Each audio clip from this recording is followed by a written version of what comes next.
Nijinsky Dees était doctorant en criminologie, droit et justice à l'Université de l'Illinois à Chicago. Elle a terminé ses études en travaillant à temps plein à l'Université de Notre-Dame, où elle a supervisé 2 programmes financés par le gouvernement fédéral promouvant l'équité en matière d'éducation. Terry Hickman était un père de 3 enfants divorcés, un transporteur de marchandises possédant 3 semi-remorques occupé à essayer d'élargir sa flotte et d'embaucher des chauffeurs. Il a récemment déménagé de Nashville dans le district pour être proche de sa fille, qui était étudiante diplômée à l'université d'Howard. Dees et Hickman se sont rencontrés lors d'une fête à South Bend, en Indiana, en février 2020, alors que Hickman rendait visite à des proches. Elle avait 36 ans. Il avait 44 ans. Plus tard, après avoir commencé une relation amoureuse au plus fort de la pandémie, Dees souhaitait une relation exclusive tandis qu'Hickman préférait sortir avec d'autres femmes et se concentrer sur ses affaires et ses enfants adultes. 6 mois plus tard, les détectives ont déclaré qu'après que Hickman avait décidé de rompre avec Dees, il lui avait demandé d'arrêter de l'appeler. Il a même bloqué son numéro sur son portable. Cette décision lui a coûté la vie, selon la police. Ils ont déclaré que Dees, en colère d'avoir été rejeté, avait emballé une arme à feu dans ses bagages le 14 novembre 2020 et avait pris un vol de l'Indiana à Washington, où elle avait loué une voiture, s'était rendue au domicile de Hickman dans le sud-ouest de Washington et elle lui avait tiré dessus. Vendredi, plus d'une douzaine de proches de Hickman se sont réunis à la Cour supérieure de Washington pour voir un juge envoyer Dees en prison pour 18 ans. La peine faisait partie d'un accord avec les procureurs dans lequel elle a plaidé coupable de meurtre au 2e degré. Elle avait initialement été accusée de meurtre au 1er degré. « Je suis immensément désolée », a déclaré Dees à la juge. Assise à côté de son avocat, elle a déclaré « Je suis incapable d'articuler avec des mots. Je m'excuse pour les jours de chagrin et d'angoisse. J'espère qu'aujourd'hui commence à offrir un peu de paix et de guérison à toutes les personnes touchées par mes actions ce jour-là. » Les filles, les frères et sœurs de Hickman et un oncle se sont déclarés indignés par l'accord de plaidoyer. Ils ont dit que Dees méritait plus de temps en prison. C'était prévu, a déclaré Harry Hickman à propos de la mort de son neveu. Je sais pertinemment que Terry n'aurait pas pu voir cela venir. Comment quelqu'un peut-il planifier un meurtre, le réaliser et ne pas être condamné à la prison à vie? La sœur de Hickman, Ashley Hickman, a déclaré que Dees était lié d'amitié de manière agressive avec les proches de Hickman dans l'espoir qu'il le convaincrait de recommencer à la revoir. S'adressant à Dees au tribunal, la sœur a déclaré « Cette perte est si grande, et pourquoi?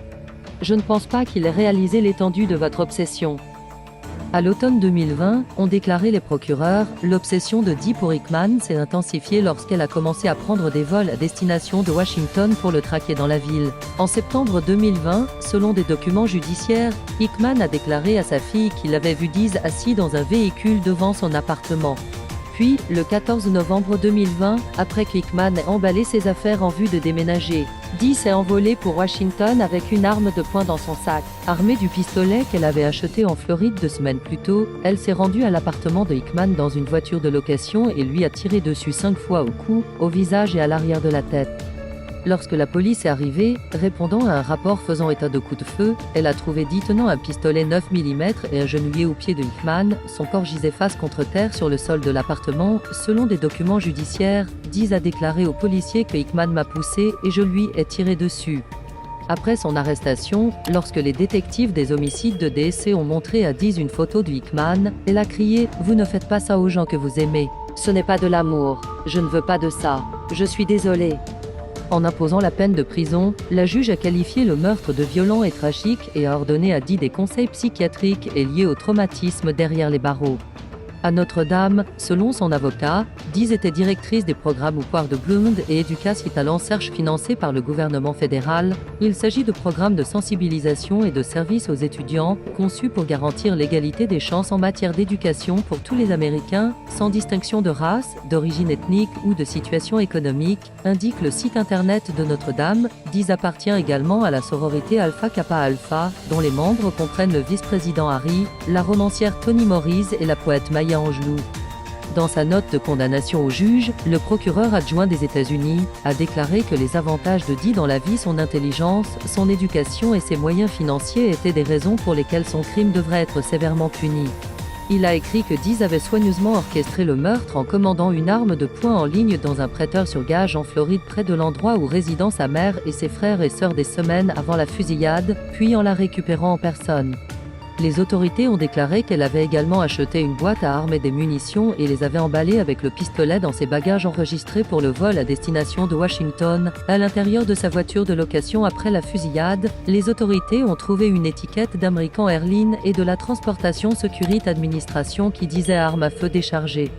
Les proches de Hickman ont déclaré que Dee montrait des signes évidents d'obsession. La fille de la victime, Miracle Hickman, qui a également pris la parole lors de l'audience de détermination de la peine de vendredi, a déclaré que Dee téléphonait souvent aux membres de sa famille pour leur demander pourquoi Hickman avait rompu avec elle.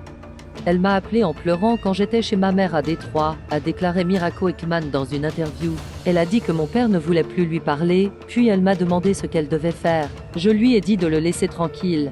Miracle Hickman a déclaré que Dee semblait vraiment désespérée. Elle m'a remercié pour le conseil, et c'était tout.